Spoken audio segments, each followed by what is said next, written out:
Vamos para o Mineirão, grande vitória do Cruzeiro. O jogo também foi no mesmo horário, às 8 da noite. Confronto direto ali para brigar, para fugir da zona de rebaixamento.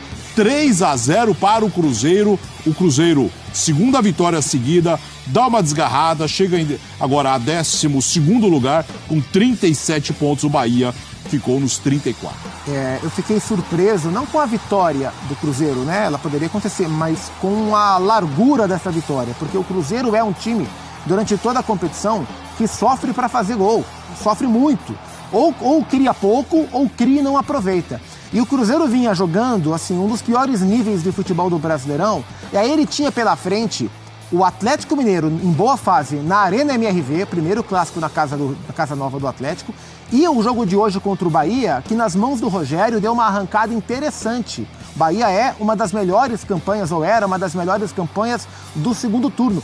Era uma sequência que, se o Cruzeiro somasse 1 ponto, faria sentido com aquilo que o Cruzeiro vinha jogando, o campo vinha mostrando. E o Cruzeiro crava 6 pontos nesses 2 jogos, com 3-0 hoje, se impôs diante do Bahia desde o começo. O Bahia, muita dificuldade para finalizar, vitórias assim fundamentais. O Cruzeiro bate 37 pontos, não dá para dizer que está salvo, acho que tem muito campeonato, muita briga nessa região da tabela, mas são vitórias assim cruciais para o Cruzeiro se salvar no campeonato. É incrível como uma vitória do clássico muda, né? O futebol é muito mais anímico, emocional que técnico-tático. Essa é a verdade, né? Essa vitória clássica do Cruzeiro, na hora certa, no momento certo do ano, acho que fez muito bem. Assim, eu não assisti o jogo porque estava assistindo o São Paulo, mas, Liberty e Gustavo, o resultado holgado me chama muito a atenção, principalmente porque o Cruzeiro tem muito problema para vencer no Mineirão. E Bahia de Rogério estava muito bem. Sim. E assistindo agora aos lances, o Cruzeiro pode ter feito mais. Mais, assim, Cruzeiro pode ter feito mais. Criou realmente, demais. Na hora certa, no momento certo do ano, quando a torcida estava criticando até a gestão, quando o rebaixamento parecia uma ameaça real, aparece o Cruzeiro jogando sua melhor versão no ano. E acho que isso tem muito mérito, né?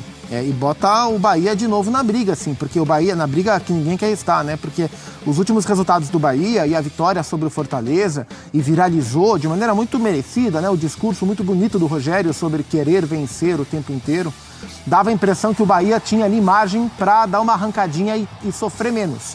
Essa vitória do Cruzeiro, o Cruzeiro ultrapassa o Bahia volta a ficar numa situação desconfortável. Assim, quando a gente tem muitos times lutando contra o rebaixamento, como a gente tem agora, sei lá, 6, 7, 8 times, inevitavelmente a gente vai ter muito confronto direto. E isso é uma trocação de ponto danada. Então o Bahia tem, por exemplo, o Corinthians em São Paulo. A gente vai ter Inter e Vasco, Vasco e Goiás, Corinthians e Santos domingo. Então, assim, essa parte de baixo da tabela vai ser briga demais. Então a vitória no confronto direto, como foi essa do Cruzeiro, a primeira vitória no Mineirão, né, no Campeonato Brasileiro, é de impressionar. A primeira vitória no ano, nessa temporada. 9 jogos, 1 vitória, 4 empates e 4 derrotas, 26% de aproveitamento, 5 gols marcados e 8 sofridos. Essa parte de baixo da tabela é incrível, é uma areia movediça, né? Você tenta colocar o pé para fora, mas o outro afunda. É o melhor torneio do mundo. Oi? O melhor torneio do mundo. Sim. A zona de rebaixamento brasileirão é o torneio mais emocionante do mundo. Porque sempre tem 4, 5, 6 times grandes brigando, com uma pressão e uma paixão da torcida incrível. E animicamente, emocionalmente, é tão desgastante e tão... varia tanto de uma semana para outra que é imprevisível, né? Emocionante vai ser até o final. E assim, você falou do Bahia, deu uma desgarrada, 1 derrota. Volta. Cruzeiro, estava caindo 2 vitórias, Goiás, uma vitória no clássico, aí faz isso hoje. Goiás estava lá embaixo, venceu, vimos Vasco, né? Você vê, o Vasco vem jogando bem já algumas rodadas, mas não consegue sair da zona de rebaixamento. Incrível. Teve sequência de vitória, aí teve derrota para o Santos, aí teve a vitória contra o Fortaleza, derrota para o Flamengo, e não consegue sair. A gente, por exemplo, a gente olha para o Santos e desde da rodada 1, a gente fala, o Santos corre risco de rebaixamento. O Santos está brigando para não cair. Esse é o pior Santos da história. Aí o Santos vai, perde para um, perde para outro, toma 7. E o Corinthians está pertinho do Santos. Então, assim, os times não conseguem sair lá de baixo. Então, cada vitória, ela é muito importante. E essa para o Cruzeiro, se o Cruzeiro escapar de fato, esse combo de jogos Atlético Mineiro e Bahia vai ser lembrado como a sequência que salvou o Cruzeiro. Agora ele tem aí 9 jogos para garantir a permanência. Hoje foi muito importante. 11h10, nós vamos até 11h30. Na sequência tem linha de passe para falar do finalzinho da rodada com o Cuiabá e Corinthians, Grêmio e Flamengo. Agora, Mineirão direto com a zona mista e o Rogério Ceni. A gente tem que ficar em silêncio e continuar trabalhando, né? O caminho é longo ainda. Nós temos a meta do clube, que foi nos apresentada desde o início. E isso a gente guarda internamente e trabalha para buscar e a gente não está tão longe. A gente tem que celebrar a vitória de hoje, né? Foi suado pra caramba, a gente criamos muitas oportunidades, igual eu falei, a gente tem que pensar jogo a jogo.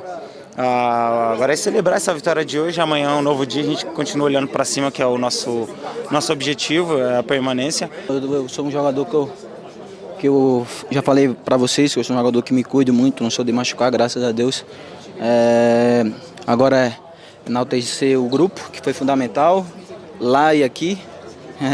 Lá nos deu confiança, o grupo aqui também teve um mental muito forte, porque a gente estava em casa, a gente não conseguia ganhar e graças a Deus conseguimos fazer 3 gols aí, tá todo mundo de parabéns. A gente vinha de resultados não muito bons, fazendo boas partidas até certo ponto, até certo momento, e quando a gente tomava um gol, o mental atrapalhava um pouco e a gente trabalhou isso durante a semana do Clássico. Que a gente tinha que ter um mental muito forte, principalmente jogando aqui dentro de casa. É uma vitória para lavar a alma aí, né? 3-0. Hoje foi um dia muito ruim. Não vamos agora baixar a cabeça, pensamento positivo. Nós temos que ser realistas com o futebol que nós jogamos, que foi péssimo, mas nós temos que ser positivos no sentido que nós temos aí o caminho para traçar, que é levar o Bahia longe dessa pontuação de zona de rebaixamento e tentar colocar na melhor posição possível lá em cima. Desde que nós chegamos aqui, eu posso garantir para você que a competitividade nunca faltou. Eu prefiro achar que foi uma noite que nada deu certo. Nós não conseguimos executar nada do que planejamos, erramos bastante. E eu acho que nós temos que ter, todos, mesmo o torcedor também, tem que ter um pensamento positivo, que esse time já mostrou que tem muito mais condição do que apresentou na noite de hoje. E nós temos que se reerguer, porque daqui a, 60 horas, daqui a pouco mais, nós temos um jogo dificílimo contra o Palmeiras e bora, temos que competir. É muito ruim o que nós fizemos hoje, mas não pode ser espelho para os próximos jogos. Eu acho que o espelho tem que vir do que nós fizemos até antes desse jogo. O Cruzeiro não apertou nem o momento a saída de bola, foi o jogo dos 7 que nós mais tivemos espaço para construir. Tanto que saímos jogando todos, o Cruzeiro com a linha de 4 lá embaixo, nossos laterais recebiam a bola tranquilamente, mas na aproximação nós erramos hoje muita coisa simples, que é passe, aproximação, viradas de jogo. Então assim, não é que o Cruzeiro apertou, fez o gol e baixou as linhas. O Cruzeiro jogou com linhas médias, baixas durante praticamente o jogo todo, com transições boas, que é o que o Cruzeiro tem de melhor. Nós não tivemos hoje a qualidade, a capacidade de construir boas jogadas para furar esse bloco mais baixo que o Cruzeiro apresentou. Renato Ruel, que tivemos o Mineirão. Nós tivemos um lance que para mim é pior do que o do São Paulo e Palmeiras, o lance do Rafinha. A gente vai ver a jogada fora da disputa de bola aqui. A bola tá lá, do outro lado. Olha aqui o jogador do Bahia atingindo o jogador do Cruzeiro fora da disputa de bola. Eu expliquei já no lance do São Paulo, do Rafinha, o que é conduta violenta. Você não tem disputa de bola. O jogador, ele acerta o rosto do adversário, que é uma parte sensível, e não é uma força insignificante. Você percebe que tem a força, tem o gatilho, tem um movimento adicional. Só que nesse caso aqui, o VAR chamou. Diferente de Palmeiras e São Paulo, o VAR aqui chama o árbitro, porque o árbitro deu o amarelo no campo. E o que o árbitro faz? Mantém o amarelo. Para mim, o árbitro erra 2 vezes no lance, porque o VAR ajuda, chama para mostrar que tem uma conduta violenta, que acerta o rosto do adversário, que você não tem simplesmente uma força insignificante, você tem força, tem intensidade, tem conduta violenta, e o árbitro manter o cartão amarelo é errar 2 vezes. Acerta o VAR e erra o árbitro nesse lance.